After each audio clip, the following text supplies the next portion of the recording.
जैन साथियों, आज हम बायोलॉजी के महत्वपूर्ण प्रश्न बताएंगे जो परीक्षाओं में आने की पूर्ण संभावना है। ठीक है दोस्तों, परीक्षाओं के लिए बहुत महत्वपूर्ण है।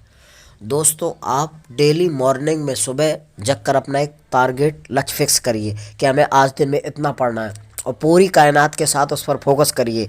इसी तरह से आप डेली अगर करते हैं तो आपकी तैयारी बहुत अच्छी हो जाएगी और आप हर एग्जाम फाइट करने लगेंगे साथियों। ठीक है, क्योंकि बूंद बूंद से घड़ा भरता है।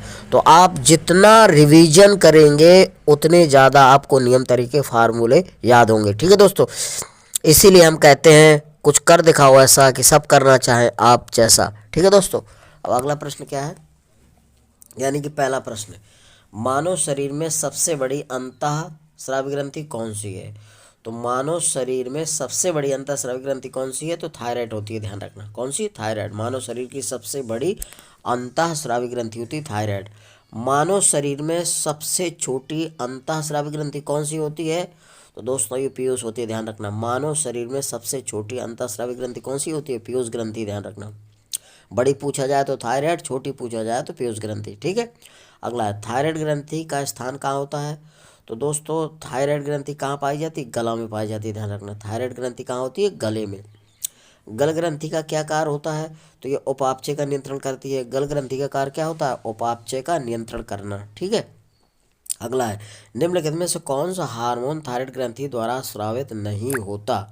तो दोस्तों थायरॉक्सिन होता है, कैल्सिटोनिन होता है, ट्राईआइडोथायरोनिन होता है, लेकिन थैमोसिन नहीं होता, ध्यान रखना। डी विकल्प से हो जाएगा। कौन नहीं होता? थैमोसिन नहीं होता है। ठीक है साथियों,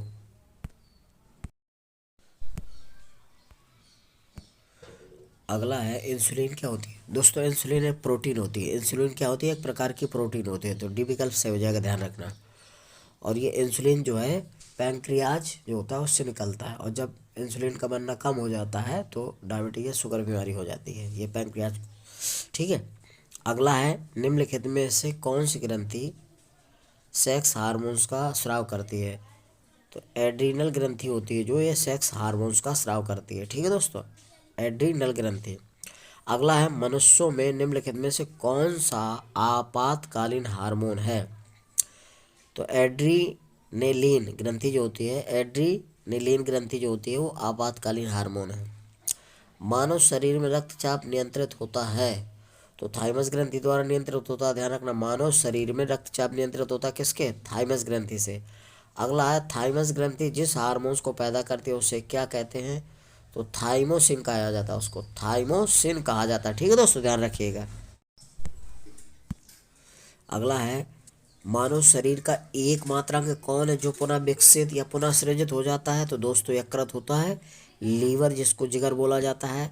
तो मानव शरीर का एकमात्र अंग जो है जो पुनः विकसित हो जाता है, पुनः सृजित हो, खराब होने के बाद भी उसमें पुनर्जीवित होने की क्षमता होती है, तो वो लीवर होता है, यकृत, जिगर। ठीक है दोस्तों, सी विकल्प से हो जाएगा। अगला है, यूस्टोको यूस्टोकी नलिका मानव शरीर के किस भाग में स्थित होती है? तो ये कान में पाई जाती है।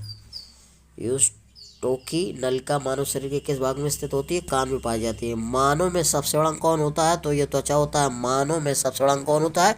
त्वचा होता है। तो मानव में सबसे बड़ा अंग कौन सा होता है? त्वचा को माना गया है। ठीक है, पहला विकल्प सही हो जाएगा। अगला है, मानव शरीर में त्वचा की सतह के नीचे वसा किसके विरुद्ध अवरोधक का कार्य करता है? हमारे शरीर में त्वचा की सतह के नीचे वसा किसके विरुद्ध अवरोधक का कार्य करता है?